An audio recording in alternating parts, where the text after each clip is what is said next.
राम राम दोस्तों, स्वागत है आपका संस्कृत आराधना चैनल में। और हम अध्ययन कर रहे हैं श्री वाल्मीकि रामायण का, जिसमें हमने पहले वाल्मीकि रामायण के महत्व को जाना था। उसके बाद बालकांड प्रारंभ हुआ। बालकांड का 5 सर्ग पूर्ण हो चुके हैं। जिन लोगों ने अभी तक ये सर्ग नहीं सुने हैं, वो हमारी पूर्व की वीडियो जाकर के सुन सकते हैं। आज हम छठे सर्ग से प्रारंभ करेंगे। इस सर्ग में हम राजा दशरथ के शासनकाल में अयोध्या और वहां के नागरिकों की उत्तम स्थिति का वर्णन करेंगे। उस अयोध्यापुरी में रहकर राजा दशरथ प्रजा वर्ग का पालन करते थे। वे वेदों के विद्वान तथा सभी उपयोगी वस्तुओं का संग्रह करने वाले थे। दूरदर्शी और महान तेजस्वी थे। नगर और जनपद की प्रजा उनसे बहुत प्रेम करती थी। वे इक्ष्वाकु कुल के अतिरथी वीर थे। यज्ञ करने वाले, धर्मपरायण और जितेंद्रिय थे। महर्षियों के समान दिव्य गुण संपन्न राजर्षि थे। उनकी तीनों लोकों में ख्याति थी। वे बलवान, शत्रुहीन, मित्रों से युक्त एवं इंद्रिय विजय थे। धन और अन्य वस्तुओं के संचय की दृष्टि से इंद्र और कुबेर के समान जान पड़ते थे। जैसे महातेजस्वी प्रजापति मनु संपूर्ण जगत की रक्षा करते थे, उसी प्रकार महाराज दशरथ भी करते थे। धर्म, अर्थ, काम का संपादन करने वाले, कर्मों का अनुष्ठान करते हुए वे सत्य प्रतिज्ञा नरेश का, उस श्रेष्ठ अयोध्यापुरी का उसी तरह पालन करते थे जैसे इंद्र अमरावतीपुरी का करते थे। उस उत्तम नगर में निवास करने वाले सभी मनुष्य प्रसन्न और धर्मात्मा, बहुश्रुत और निर्लोभ, सत्यवादी तथा अपने अपने धन से संतुष्ट रहने वाले थे। उस श्रेष्ठ पुरी में कोई भी ऐसा कुटुंबी नहीं था जिसके पास उत्कृष्ट वस्तुओं का संग्रह अधिक मात्रा में न हो। अयोध्या में कहीं भी कोई कामी, कृपण, क्रूर, मूर्ख और नास्तिक मनुष्य देखने को नहीं मिलता था। वहां के सभी स्त्री पुरुष धर्मशील, संयमी, सदा प्रसन्न रहने वाले थे तथा शील और सदाचार के दृष्टि से महर्षियों की भांति निर्मल थे। वहां कोई भी कुंडल, मुकुट और पुष्पहार से शून्य नहीं था। किसी के पास भोग सामग्री की कमी नहीं थी। कोई भी ऐसा नहीं था जो नहा धोकर साफ सुथरा न हो, जिसके अंगों में चंदन का लेप न हो, जो सुगंध से वंचित हो। अपवित्र अन्न भोजन करने वाला, दान न देने वाला तथा मन को काबू में न रखने वाला मनुष्य तो वहां कोई भी दिखाई नहीं देता था। कोई भी ऐसा पुरुष देखने में नहीं आता था जो बाजूबंद, निशक तथा हाथ का आभूषण धारण न किए हो। अयोध्या में कोई भी ऐसा नहीं था जो अग्निहोत्री और यज्ञ न करता हो, जो शूद्र, चोर, सदाचार शून्य अथवा वर्ण संकर हो। वहां निवास करने वाले ब्राह्मण सदा अपने कर्मों में लगे रहते थे, इंद्रियों को वश में रखते थे, दान और स्व अध्याय करते और प्रतिग्रह से बचे रहते थे। वहां कहीं एक भी ऐसा द्विज नहीं था जो नास्तिक, असत्यवादी, अनेक शास्त्रों के ज्ञान से रहित और दूसरों के दोष ढूंढने वाला, साधन में असमर्थ और विद्याहीन हो। उस पुरी में वेद के 6 अंगों को न जानने वाला, व्रतहीन, सहस्त्रों से कम दान देने वाला, दीन, विक्षिप्त चित्त तथा दुखी भी कोई नहीं था। अयोध्या में कोई भी स्त्री या पुरुष ऐसा नहीं था जो श्रीहीन, रूप रहित तथा राज भक्ति से शून्य हो। ब्राह्मण आदि चोर वर्णों के लोग देवता और अतिथियों के पूजक, कृतज्ञ, उदार, शून्यवीर तथा पराक्रमी थे। उस श्रेष्ठ नगर में निवास करने वाले सभी मनुष्य दीर्घायु तथा धर्म और सत्य का आश्रय लेने वाले थे। वे सदा स्त्री, पुत्र और पौत्र आदि परिवार के साथ सुख से रहते थे।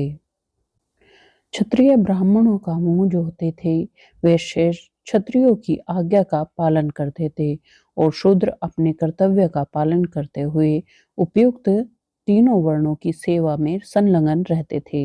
इक्ष्वाकु कुल के स्वामी राजा दशरथ अयोध्यापुरी की रक्षा उसी प्रकार करते थे जैसे बुद्धिमान महाराज मनु ने पूर्व काल में उनकी रक्षा की थी।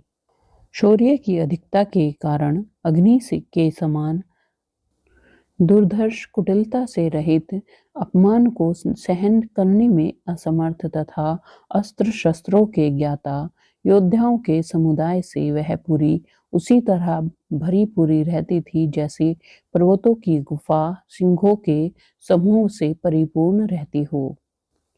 काम्बोज और बहीक देश में उत्पन्न हुए उत्तम घोड़े से वनायु देश के अश्वों से तथा सिंधुन के निकट पैदा होने वाले दरियाई घोड़े से जो इंद्र के अश्व उच्चैः शर्वा के समान श्रेष्ठ थे अयोध्यापुरी भरी रहती थी। विंध्य और हिमालय पर्वतों से उत्पन्न होने वाले अत्यंत बलशाली पर्वताकार मध्यमत गजराजों से भी वह नगरी परिपूर्ण रहती थी। ऐरावत कुल में उत्पन्न महापद्म के वंश में पैदा हुए तथा अंजन और वामन नामक दिग्गजों से भी प्रकट हुए हाथी उस पुरी की पूर्णता में सहायक हो रहे थे। हिमालय पर्वत पर उत्पन्न भद्र जाति के विंध्या पर्वत पर उत्पन्न हुए मद्र जाति के सहर्य पर्वत पर पैदा हुए मृग जाति के हाथी भी वहां मौजूद थे। भद्र मंद्र और मृग इन तीनों के मेल से उत्पन्न हुए शंकर जाति के भद्र और मंद्र इन दोनों जातियों के मेल से पैदा हुए शंकर जाति के भद्र और मग्र जाति के संयोग से उत्पन्न शंकर जाति के तथा मग्र और मद्र इन दोनों जातियों के सम्मिश्रण से पैदा हुए पर्वताकार गजराज भी जो सदा मंदोमत रहते थे उस पुरी में भरे हुए थे। जो 2 योजन की भूमि तो ऐसी थी जहां पहुंचकर किसी के लिए भी युद्ध करना असंभव था, इसलिए वह पूरी अयोध्या इस सत्य और सार्थक नाम से प्रकाशित होती थी जिसमें रहते हुए राजा दशरथ इस जगत का पालन करते थे। जैसे चंद्रमा नक्षत्र लोक का शासन करते हैं उसी प्रकार महातेजस्वी महाराज दशरथ अयोध्यापुरी का शासन करते थे। उन्होंने अपने समस्त शस्त्रों को नष्ट कर दिया था। जिसका अयोध्या नाम सत्य एवं सार्थक था, जिसके दरवाजे और अर्गला सुदृढ़ थे, जो विचित्र ग्रहों से सदा सुशोभित होती थी, सहस्त्रों मनुष्य से भरी हुई थी, उस कल्याणमयी पुरी का इंद्रतुल्य तेजस्वी राजा दशरथ न्यायपूर्वक शासन करते थे। इस प्रकार श्री वाल्मीकि निर्मित आर्ष रामायण आदि काव्य के बालकांड में छठा सर्ग पूरा हुआ। 7वें सर्ग में बताया गया है राजमंत्रियों के गुण और नीति का वर्णन। इक्ष्वाकु वंशी वीर महामना महाराज दशरथ के मंत्री जनोचित गुणों से संपन्न 8 मंत्री थे जो मंत्र के तत्व को जानने वाले तथा बाहरी चेष्टा देखकर ही मन के भाव को समझ लेते थे। वे सदा ही राजा के प्रिय एवं हित में लगे रहते थे, इसलिए उनका यश बहुत फैला हुआ था। वे सभी शुद्ध आचार विचार से युक्त थे और राजकीय कार्यों में निरंतर संलग्न रहते थे। उनके नाम इस प्रकार थे: दृष्टि, जयंत, विजय, सुराष्ट्र, राष्ट्रवर्धन, अकोप, धर्मपाल, 8वें सुमंत्र जो अर्थशास्त्र के ज्ञाता थे। ऋषियों में श्रेष्ठतम वशिष्ठ और वामदेव ये 2 महर्षि राजा के माननीय ऋत्विज। इनके सिवा सुयज्ञ, जबाली, कश्यप, गौतम, दीर्घायु, मार्कंडेय और विप्रवर कात्यायन भी महाराज के मंत्री थे। इन ब्रह्म ऋषियों के साथ राजा के पूर्व परंपरागत ऋत्विज भी सदा मंत्री का कार्य करते थे। वे सब के सब विद्वान होने के कारण विनयशील, सलज, कार्यकुशल, जितेंद्रिय, श्री संपन्न, महात्मा, शास्त्र विद्या के ज्ञाता, सुदृढ़, पराक्रमी, यशस्वी, समस्त राजकार्यों में सावधान, राजा की आज्ञा के अनुसार कार्य करने वाले, तेजस्वी, क्षमाशील, कीर्तिमान तथा मुस्कुराकर बात करने वाले थे। वे कभी काम, क्रोध या स्वार्थ के वशीभूत होकर झूठ नहीं बोलते थे। अपने या शत्रु पक्ष के राजाओं की कोई भी बात उनके द्वारा छिपाई नहीं जाती थी। दूसरे राजा का क्या करते थे, क्या कर चुके हैं और क्या करना चाहते हैं, ये सभी बातें गुप्तचरों द्वारा उन्हें मालूम रहती थी। वे सभी व्यवहार कुशल थे। उनके सौहृदय की अनेक अवसरों पर परीक्षा ली जा चुकी थी। वे मौका पड़ने पर अपने सत्पुत्र को भी उचित दंड देने में भी नहीं हिचकते थे। कोष के संचय तथा चतुरंगनी सेना के संग्रह में सदा लगे रहते थे। शत्रु ने भी यदि अपराध न किया हो तो वे उसकी हिंसा नहीं करते थे। उन सब में सदा शौर्य और उत्साह भरा हुआ था। वे राजनीति के अनुसार कार्य करते तथा अपने राज्य के भीतर रहने वाले सत्पुरुषों की सदा रक्षा करते थे। ब्राह्मणों और क्षत्रियों को कष्ट न पहुंचाकर न्यायोचित धन से राजा का खजाना भरते थे। वे अपराधी पुरुष के बलाबल को देखकर उसके प्रति क्षीण अथवा मृदु दंड का प्रयोग करते थे। उन सबके भाव शुद्ध और विचार एक थे। उनकी जानकारी में अयोध्यापुरी तथा कौशल राज्य के भीतर कहीं एक भी मनुष्य ऐसा नहीं था जो मिथ्यावादी, दुष्ट और पर स्त्री लंपट हो। संपूर्ण राष्ट्र और नगर में पूर्ण शांति छाई रहती थी। उन मंत्रियों के वस्त्र और वेश स्वच्छ और सुंदर होते थे। वे उत्तम व्रत का पालन करने वाले तथा राजा के हितैषी थे। नीति रूप नेत्रों से देखते हुए सदा सजग रहते थे। अपने गुणों के कारण वे सभी मंत्री गुरुतुल्य, समादरणीय, राजा के अनुग्रह पात्र थे। अपने पराक्रमों के कारण उनकी सर्वत्र ख्याति थी। विदेशों में भी सब लोग उन्हें जानते थे। वे सभी बातों में बुद्धि द्वारा भली भांति विचार करके किसी निश्चय पर पहुंचते थे। समस्त देश और कालों में वे गुणवान ही सिद्ध हुए थे, गुणहीन नहीं। संधि और विग्रह के उपयोग और अवसरों का उन्हें अच्छी तरह ज्ञान था। वे स्वभाव से ही संपत्तिशाली, दैव संपत्ति से युक्त थे। उनमें राजकीय मंत्रणा को गुप्त रखने की पूर्ण शक्ति थी। वे सूक्ष्म विषय का विचार करने में कुशल थे। नीति शास्त्र में उनकी विशेष जानकारी थी तथा वे सदा ही प्रिय करने वाले बात करते थे। ऐसे गुणवान मंत्रियों के साथ रहकर निष्पाप राजा दशरथ उस भूमंडल का शासन करते थे। वे गुप्तचरों के द्वारा अपने और शत्रु राज्य के वृतांतों पर दृष्टि रखते थे, प्रजा का धर्म पूर्वक पालन करते थे तथा प्रजा पालन करते हुए अधर्म से दूर रहते थे। उनकी तीनों लोकों में प्रसिद्धि थी। वे उदार और सत्य प्रतिज्ञा थे। पुरुष सिंह राजा दशरथ अयोध्या में ही रहकर इस पृथ्वी का शासन करते थे। उन्हें कभी अपने से बड़ा अथवा अपने समान भी कोई शत्रु नहीं मिला। उनके मित्रों की संख्या बहुत थी। सभी समंत उनके चरणों में मस्तक झुकाते थे। उनके प्रताप से राज्य के सारे कंटक, शत्रु और चोर आदि नष्ट हो गए थे। जैसे देवराज इंद्र स्वर्ग में रहकर तीनों लोकों का पालन करते हैं, उसी प्रकार राजा दशरथ अयोध्या में रहकर संपूर्ण जगत का शासन करते थे।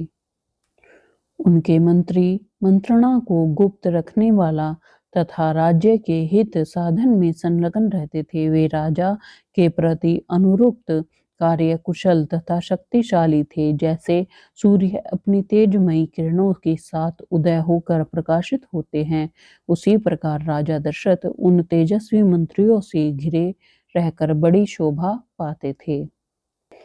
इस प्रकार श्री वाल्मीकि निर्मित आर्ष रामायण आदि काव्य के बालकांड में 7वां सर्ग पूरा हुआ। 8वें सर्ग में कथा है राजा का पुत्र के लिए अश्वमेध यज्ञ करने का प्रस्ताव रखना और मंत्रियों तथा ब्राह्मणों द्वारा उनका अनुमोदन करना। संपूर्ण धर्मों को जानने वाले महात्मा राजा दशरथ ऐसे प्रभावशाली होते हुए भी पुत्र के लिए सदा चिंतित रहते थे। उनके वंश को चलाने वाला कोई पुत्र नहीं था। उनके लिए चिंता करते करते एक दिन उन महामनस्वी नरेश के मन में एक विचार हुआ कि मैं पुत्र प्राप्ति के लिए अश्वमेध यज्ञ का अनुष्ठान क्यों न करूं। अपने समस्त शुद्ध बुद्धि वाले मंत्रियों के साथ परामर्श पूर्वक यज्ञ करने का ही निश्चिंत विचार करके उन महातेजस्वी बुद्धिमान एवं धर्मात्मा राजा ने सुमंत्र से कहा, मंत्रीवर तुम मेरे समस्त गुरुजनों एवं पुरोहितों को यहाँ शीघ्र बुलाकर ले आओ। तब शीघ्रता पूर्वक पराक्रम प्रकट करने वाले सुमंत्र तुरंत जाकर उन समस्त वेद विद्या के पारंगत मुनियों को वहां बुला लाए। सुयज्ञ और वामदेव, जबाली, कश्यप, कुल पुरोहित, वशिष्ठ तथा और भी जो श्रेष्ठ ब्राह्मण थे, उन सब की पूजा करके धर्मात्मा राजा दशरथ ने धर्म और अर्थ से युक्त यह मधुर वचन कहा। महर्षियों, मैं सदा पुत्र के लिए विलाप करता रहता हूँ। उसके बिना इस राज्य आदि से मुझे सुख नहीं मिलता। अतः मैंने यह निश्चय किया है कि मैं पुत्र प्राप्ति के लिए अश्वमेध द्वारा भगवान का यजन करूं। मेरी इच्छा है कि शास्त्रोक्त विधि से इस यज्ञ का अनुष्ठान करूं। अतः किस प्रकार मुझे मेरी मनोवांछित वस्तु प्राप्त होगी, इसका विचार आप लोग यहाँ करें। राजा के ऐसा कहने पर वशिष्ठ आदि सब ब्राह्मणों ने बहुत अच्छा कहकर उनके मुख से कहे गए पूर्वोक्त वचन की प्रशंसा की। फिर वे सभी अत्यंत प्रसन्न होकर राजा दशरथ से बोले, महाराज, यज्ञ सामग्री का संग्रह किया जाए। भूमंडल में भ्रमण के लिए यज्ञ संबंधी अश्व छोड़ा जाए तथा सरयू के उत्तर तट पर यज्ञ भूमि का निर्माण किया जाए। तुम यज्ञ द्वारा सर्वथा अपनी इच्छा के अनुरूप पुत्र प्राप्त कर लोगे, क्योंकि पुत्र के लिए तुम्हारे हृदय में ऐसी धार्मिक बुद्धि का उदय हुआ है। ब्राह्मणों का यह कथन सुनकर राजा संतुष्ट हुए। हर्ष से उनके नेत्र चंचल हो उठे। वे अपने मंत्रियों से बोले, गुरुजनों की आज्ञा के अनुसार यज्ञ की सामग्री यहाँ एकत्रित की जाए। शक्तिशाली वीरों के संरक्षण में उपाध्याय सहित अश्व को छोड़ा जाए। सरयू के उत्तर तट पर यज्ञ भूमि का निर्माण हो।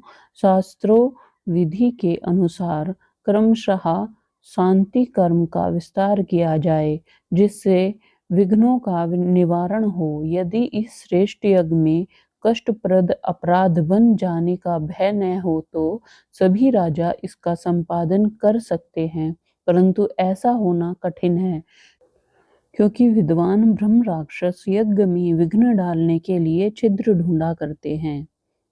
विधिहीन यज्ञ का अनुष्ठान करने वाला यजमान तत्काल नष्ट हो जाता है। अतः मेरा यह यज्ञ जिस तरह विधि पूर्वक संपन्न हो सके वैसा उपाय किया जाए। तुम सब लोग ऐसे साधन प्रस्तुत करने में समर्थ हो। राजा के द्वारा सम्मानित हुए समस्त मंत्री पूर्ववत उनके वचनों को सुनकर बोले, बहुत अच्छा, ऐसा ही होगा। इसी प्रकार वे सभी धर्मज्ञ ब्राह्मण भी नृपश्रेष्ठ दशरथ को बधाई देते हुए उनकी आज्ञा लेकर जैसे आए थे वैसे ही फिर लौट गए। उन ब्राह्मणों को विदा करके राजा ने मंत्रियों से कहा, पुरोहितों के उपदेश के अनुसार इस यज्ञ को विधिवत पूर्ण करना चाहिए।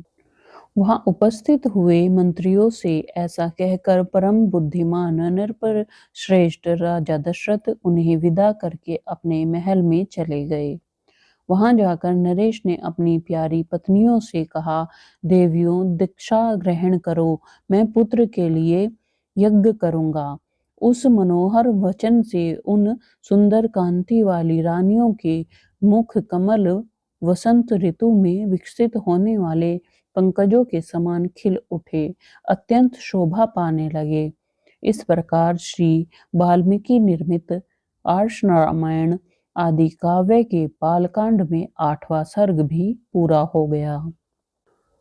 9वें सर्ग में सुमंत्र का राजा के ऋष्यशृंग मुनि को बुलाने की सलाह देते हुए उनके अंग देश में जाने और शांता से विवाह करने का प्रसंग सुनाया गया है। पुत्र के लिए अश्वमेध यज्ञ करने की बात सुनकर सुमंत्र ने राजा से एकांत में कहा, महाराज एक पुराना इतिहास सुनिए, मैंने पुराण में भी इसका वर्णन सुना है। ऋत्विजों ने पुत्र प्राप्ति के लिए इस अश्वमेध रूप उपाय का उपदेश किया है, परंतु मैंने इतिहास के रूप में कुछ विशेष बात सुनी है। राजन, पूर्व काल में भगवान सनत कुमार ने ऋषियों के निकट एक कथा सुनाई थी। वह आपकी पुत्र प्राप्ति से संबंध रखने वाली है। उन्होंने कहा था, मुनिवरों, महाराज कश्यप के विभांडक नाम से प्रसिद्ध एक पुत्र है। उनके भी एक पुत्र होगा जिसकी लोगों में ऋष्यशृंग नाम से प्रसिद्धि होगी। वे ऋष्यशृंग मुनि सदा वन में ही रहेंगे और वन में ही सदा लालन पालन पाकर वे बड़े होंगे। सदा पिता के ही साथ रहने के कारण विप्रवर ऋष्यशृंग दूसरे किसी को भी नहीं जानेंगे। राजन, लोक में ब्रह्मचर्य के 2 रूप विख्यात है। ब्राह्मणों ने सदा उन दोनों स्वरूपों का वर्णन किया है। एक तो है दंडक, मेखला आदि धारण रूप मुख्य ब्रह्मचर्य, तथा दूसरा है ऋतुकाल में पत्नी समागम रूप गौण ब्रह्मचर्य। उन महात्मा के द्वारा उत्तम दोनों प्रकार के ब्रह्मचर्यों का पालन होगा। इस प्रकार रहते हुए मुनि का समय अग्नि तथा यशस्वी पिता की सेवा में ही व्यतीत होगा। उसी समय अंगदेश में रोमपाद नामक एक बड़े प्रतापी और बलवान राजा होंगे। उनके द्वारा धर्म का उल्लंघन हो जाने के कारण उस देश में घोर अनाष्टि हो जाएगी, जो सब लोगों को अत्यंत भयभीत कर देगी। वर्षा बंद हो जाने से राजा रोमपाद को भी बहुत दुख होगा। वे शास्त्र ज्ञान में बढ़े चढ़े ब्राह्मणों को बुलाकर कहेंगे, विप्रवरों, आप लोग वेद शास्त्र के अनुसार कर्म करने वाले तथा लोगों के आचार विचार को जानने वाले हैं, अतः कृपा करके मुझे ऐसा कोई नियम बताइए जिससे मेरे पाप का प्रायश्चित हो जाए।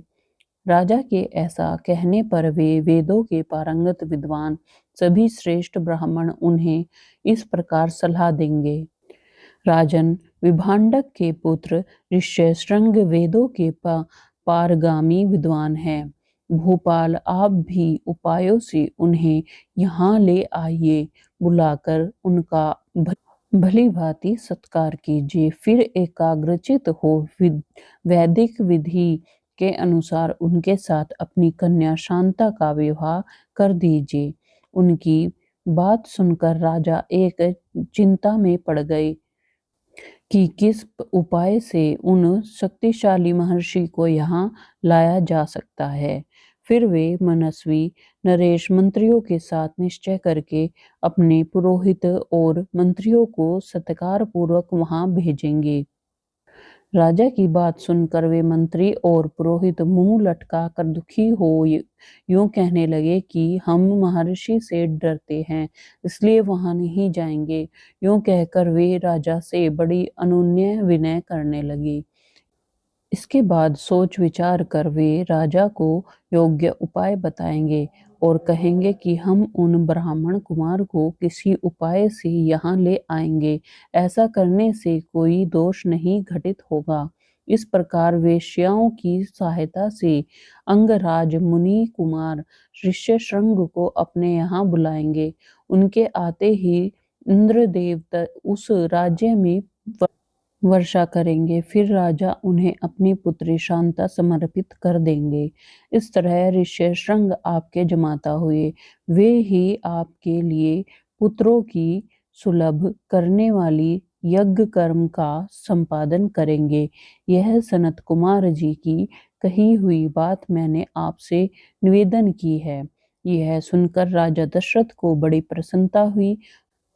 उन्होंने सुमंत्र से कहा, मुनि कुमार, ऋष्यशृंग को वहां जिस प्रकार और जिस उपाय से बुलाया गया वह स्पष्ट रूप से बताओ।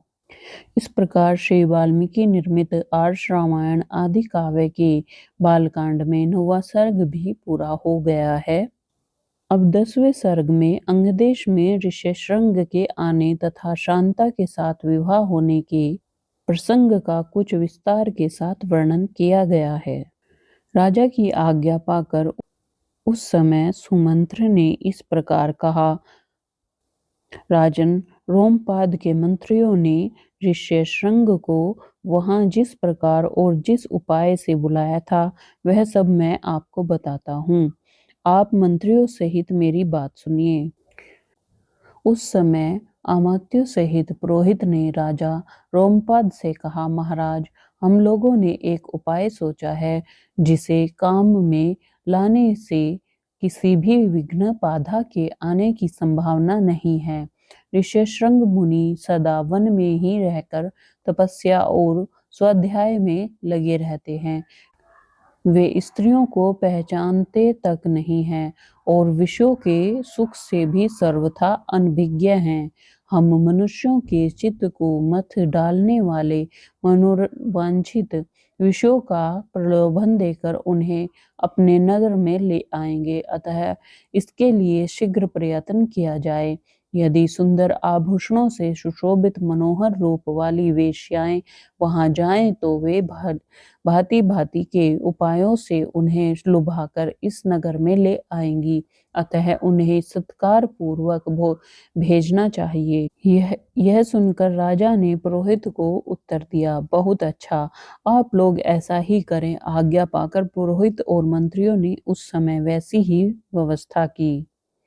तब नगर की मुख्य मुख्य वेश्याएं राजा का आदेश सुनकर उन महान वन में गई और मुनि के आश्रम से थोड़ी ही दूर पर ठहरकर उनके दर्शन का उद्योग करने लगी। मुनि कुमार ऋष्यशृंग बड़े ही धीर स्वभावी थे, सदा आश्रम में ही रहा करते थे। उन्हें सर्वथा अपने पिता के पास रहने में ही अधिक सुख मिलता था, अतः वे कभी आश्रम के बाहर नहीं निकलते थे। उन तपस्वी ऋषि कुमार ने जन्म से लेकर उस समय तक पहले कभी न तो कोई स्त्री देखी थी और न ही पिता के सिवा दूसरे किसी पुरुष का ही दर्शन किया था। नगर या राष्ट्र के गांव में उत्पन्न हुए दूसरे दूसरे प्राणियों को भी वे नहीं देख पाए थे। तदंतर एक दिन विभांडक कुमार ऋष्यशृंग अचानक घूमते घूमते उस स्थान पर चले आए जहां वे वेश्याएं ठहरी हुई थी। वहां उन्होंने उस सुंदरी विंताओं को देखा।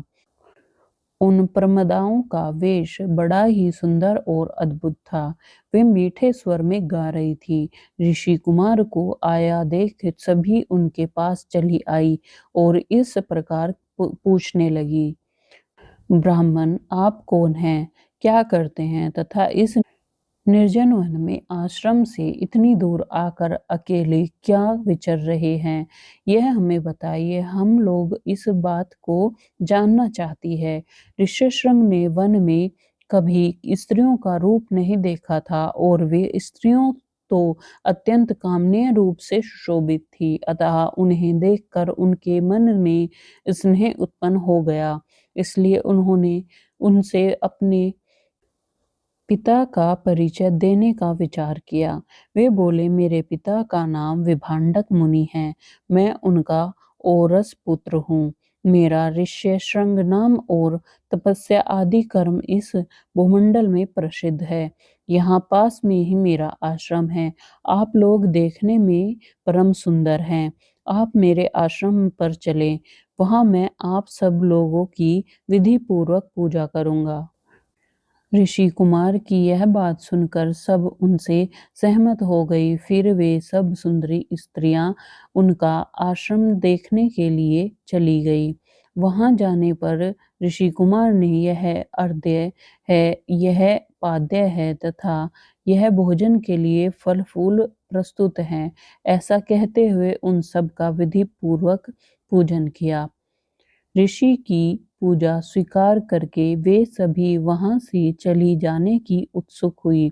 उन्हें विभांडक मुनि का भय लग रहा था, इसलिए उन्होंने शीघ्र ही वहां से चले जाने का विचार किया। वे बोली, ब्राह्मण, हमारे पास भी ये उत्तम उत्तम फल है। विप्रवर, इन्हें ग्रहण कीजिए, आपका कल्याण हो। इन फलों को शीघ्र ही खा लीजिए, विलंब न कीजिए। ऐसा कहकर उन सब ने हर्ष से भरकर ऋषि का आलिंगन किया और उन्हें खाने योग्य उत्तम उत्तम पदार्थ दिए। कुछ मिठाइयाँ दी। उनका रसास्वादन करके उन तेजस्वी ऋषि ने समझा कि ये भी फल है, क्योंकि उस दिन के पहले उन्होंने कभी भी वैसे पदार्थ नहीं खाए थे। भला सदा वन में रहने वाले कोई लिए वैसी वस्तुओं के स्वाद लेने का अवसर ही कहाँ है। तत्पश्चात उनके पिता विभांडक मुनि के डर से डरी हुई वे स्त्रियां व्रत और अनुष्ठान की बात बता उन ब्राह्मण कुमार से पूछकर उसी बहाने से वहां से चली गई। उन सब के चले जाने पर कश्यप कुमार ब्राह्मण ऋष्यशृंग मन ही मन व्याकुल हो उठे, बड़े दुख से इधर उधर टहलने लगे। तदंतर दूसरे दिन फिर मन से उन्हीं का बारंबार चिंतन करते हुए शक्तिशाली विभांडक कुमार श्रीमन ऋष्यशृंग उसी स्थान पर गए जहां पहले दिन उन्होंने वस्त्र और आभूषणों से सजी हुई उन मनोहर रूप वाली वेश्याओं को देखा था। ब्राह्मण ऋष्यशृंग को आते देख तुरंत ही उन वेश्याओं का हृदय प्रसन्नता से खिल उठा। वे सब की सब उनके पास जाकर उनसे इस प्रकार कहने लगी, सौम्य, आओ आज हमारे आश्रम पर चलें। यद्यपि यहाँ नाना प्रकार के फल फूल बहुत मिलते हैं, तथापि वहाँ भी निश्चय ही इन सब का विशेष रूप से प्रबंध हो सकता है। उन सब के मनोहर वचन सुनकर ऋष्यशृंग उनके साथ जाने को तैयार हो गए। वे स्त्रियां उन्हें अंग देश में ले गई। उन महात्मा ब्राह्मण के अंग देश में आते ही इंद्र ने संपूर्ण जगत को प्रसन्न करते हुए सहसा पानी बरसाना आरंभ कर दिया।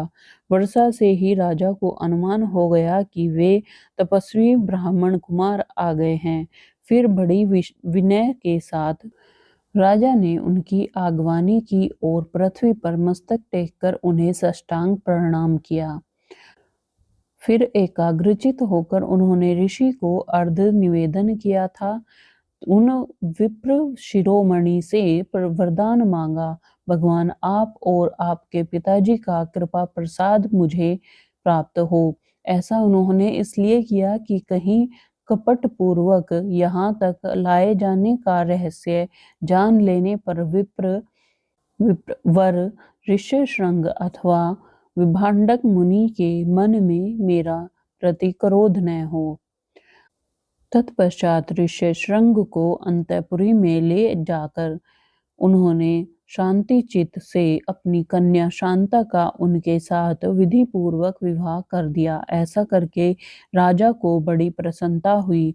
इस प्रकार महातेजस्वी ऋष्यशृंग राजा से पूजित हो संपूर्ण मनोवांछित भोग प्राप्त कर अपनी धर्मपत्नी शांता के साथ वहां रहने लगे। इस प्रकार श्री वाल्मीकि निर्मित आर्ष रामायण आदि काव्य के बालकांड में 10वां सर्ग भी पूरा हो गया है। जो लोग हमारे चैनल पर अभी नए हैं, कृपया वो चैनल को सब्सक्राइब जरूर कर लें और आगे की कथा के लिए हमारे साथ बने रहें और कमेंट बॉक्स में राम राम